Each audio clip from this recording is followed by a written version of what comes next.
Le peuple africain, le peuple burkinabé vous dit merci pour le soutien que vous apportez au capitaine Ibrahim Traoré face à ce général des États-Unis, le général Africom. La famille Côte d'Ivoire Flintlock 2025 est une distraction. Loin d'être un simple exercice militaire, cet événement s'inscrit dans une stratégie de contrôle orchestrée par l'Occident et plus précisément par les États-Unis. Ceux qui prétendent former les armées africaines sont les mêmes qui tirent profit de l'instabilité du continent. Alors... Donc voilà, il est content, Alassane Ouattara, il a pris son chèque de 45 millions de dollars, tout ça pour trahir le Niger, le Mali et le Burkina Faso, en installant sous les ordres des Américains une base américaine dans son pays. Je le dis et je le répète, nous n'avons besoin de personne, nous avons besoin de ceux qui nous respectent. Si les États-Unis vont s'ingérer dans les États du Burkina Faso, dans nos affaires ici au Burkina Faso, nous aurons la ligne de quitter le Burkina Faso, parce que nous sommes libres, nous ne sommes pas les esclaves de quelqu'un. Je répète encore, nous sommes libres, nous ne sommes pas les esclaves de quelqu'un, nous sommes dans la révolution. Et je lance cet appel à tous les pays africains qui aspirent la liberté, qui aspirent par la révolution. Il est temps, donnons-nous la main, donnons-nous la main, derrière le capitaine Ibrahim Traoré, protégeons-le, protégeons-le avec toute notre dernière énergie. Je ne veux plus entendre aucun Ivoirien dire « Oui, mais l'Occident est en train de corrompre nos élites ». Si tu es corrompu, c'est qu'on pouvait te corrompre. Et si tu as accepté l'argent, c'est toi qui as la faute. Enfin bon, mes amis, après avoir rompu avec le Niger, évidemment, Washington s'est cherché une nouvelle base militaire. Et évidemment, tout ça, ça termine en Côte d'Ivoire, qui va donc devenir le quartier général des Américains. Et moi, je le suivais depuis le mois de janvier, mes amis, on la voyait venir, la trahison, hein. Le général afro-américain Langley, qui arrive donc à Abidjan pour négocier avec Alassane Ouattara, et qui dit, ah, quand même, vous êtes formidables, vous les Ivoiriens. Et si vous nous installiez une petite base? Alors évidemment, un peu de temps après, on a eu Blinken, le ministre des Affaires étrangères américain, qui annonce 45 millions de dollars pour la Côte d'Ivoire au nom de la stabilité et la lutte contre le terrorisme. Comme c'est bizarre. Pourquoi viendrait-il renforcer les armées qui pourraient un jour remettre en cause leur influence sur le continent? Flintlock, c'est une opération d'ancrage géopolitique sous couvert de coopération. Washington renforce sa mainmise sur l'Afrique de l'Ouest, une région aux ressources stratégiques considérables, et Africom est un cheval de Troie. En rassemblant 38 pays, dont nombre de nations africaines fragilisées, les États-Unis cherchent à tisser un réseau d'États dépendants, soumis à leur aide militaire et financière. Les volets cyberdéfense et partage d'informations pourraient bien servir de couverture à l'installation de systèmes d'espionnage, ciblant par exemple les gouvernements africains anti-occidentaux comme l'AES, ainsi que leurs alliés comme la Russie et la Chine. Je le dis, n'aura pas joué. Burkina Faso Jamao, aya boro di nyoma.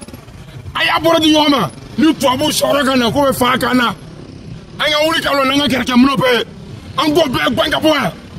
Burkina Faso ni muira. Na sa masa waka. Ti bam ya America ma. Bam ya Franne ma. Ti bam la antara panga to mon ton point wa. Mam tara chiknu wana ma. Ton kana sakwe. Ton anti voyika.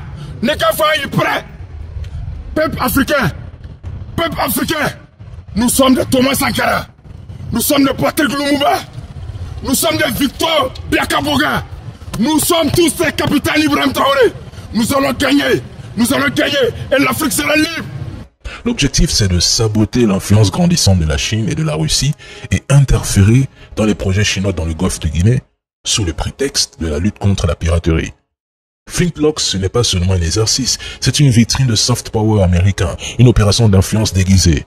On peut même soupçonner la présence de mercenaires ou de consultants opérant dans l'ombre. Tout est possible.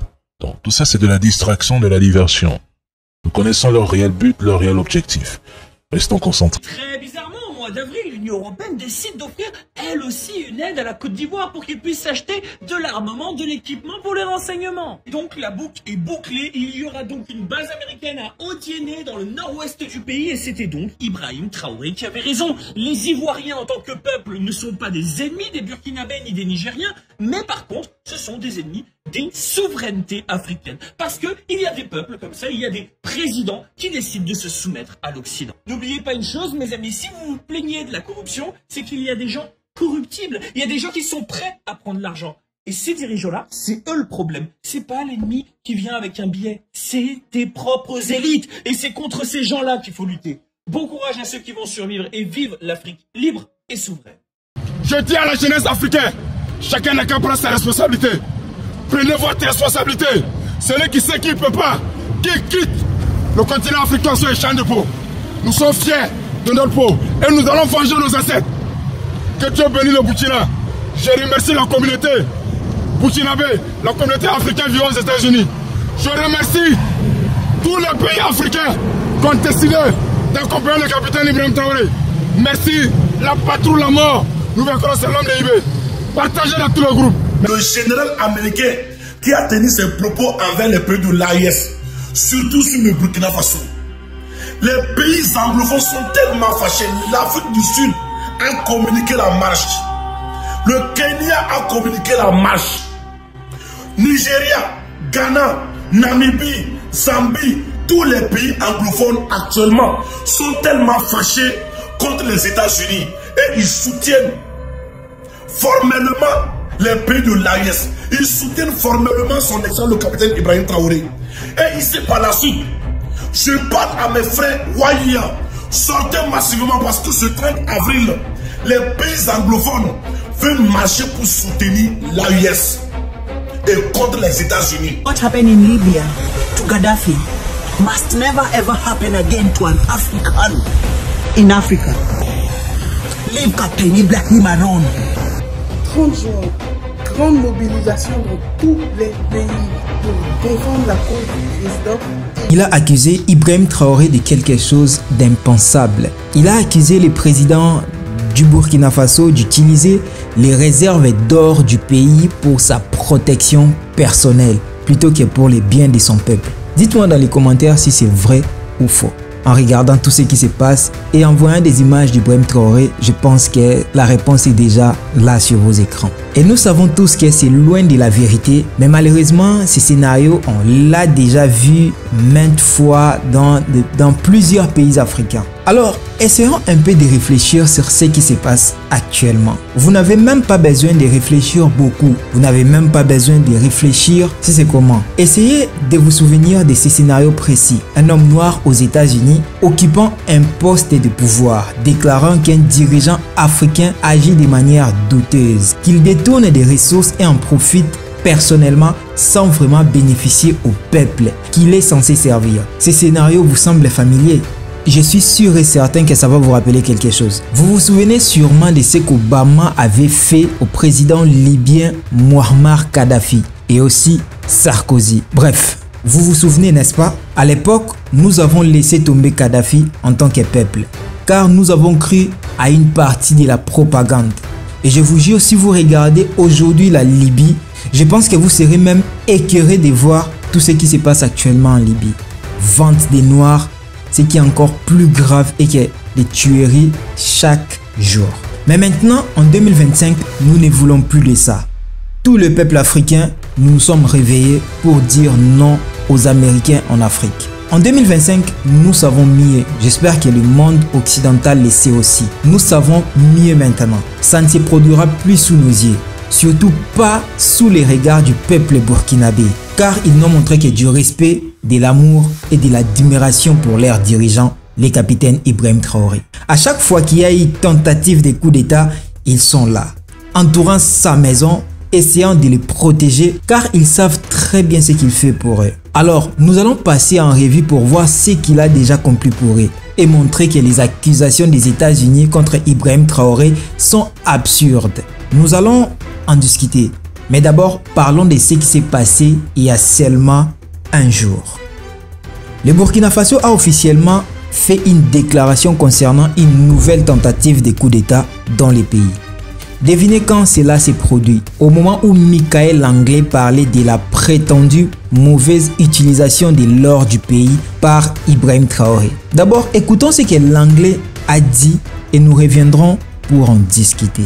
Je peux imaginer une situation où l'élite dirigeante d'un pays africain reçoit de la gratification en coulisses au bénéfice du leader autoritaire et non de la population du pays. Ce type de corruption des pots de vin existe-t-il dans le cadre de l'initiative Belt and Road? Président, vous savez, je vois cela et je n'hésite pas à les dénoncer.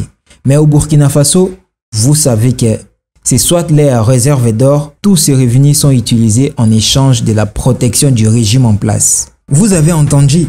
Il a dit cela devant le Sénat américain. Il dit à son peuple qu'il y a une menace quelque part en Afrique, au Burkina Faso. Ils ont de l'or et cet or est mal utilisé par leurs dirigeants, Ibrahim Traoré. Mais nous connaissons la réalité et ce qui se passe au Burkina Faso.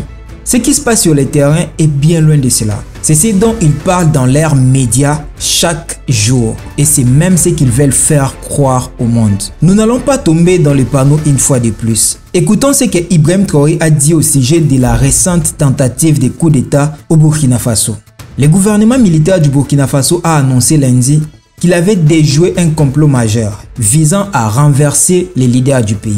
Le capitaine Ibrahim Traoré. Le ministre de la Sécurité, Mahamadou Sana, a déclaré à la télévision d'État que les comploteurs incluaient des soldats actuels et anciens, ainsi que des chefs terroristes. Ils avaient prévu d'envahir le palais présidentiel le 16 avril. Et vous devez savoir qu'il y a eu plusieurs tentatives pour renverser Ibrahim Traoré depuis qu'il a pris le pouvoir lors du coup d'État en 2022. Son gouvernement militaire s'est engagé à combattre les groupes djihadistes et à même chercher le soutien de la Russie. Mais les menaces sécuritaires persistent et 40% du pays reste sous le contrôle des djihadistes jusque-là. Mahamadou Sana a affirmé que les tentatives de coup d'État visaient à semer le chaos total et à placer le pays sous la supervision d'une organisation internationale pendant 10 ans, voire même 10 ou 20 ans de plus. Il a également revendiqué que les instigateurs du complot sont basés en Côte d'Ivoire. La semaine dernière, les autorités burkinabées avaient déjà arrêté plusieurs militaires accusés de planifier la déstabilisation du gouvernement.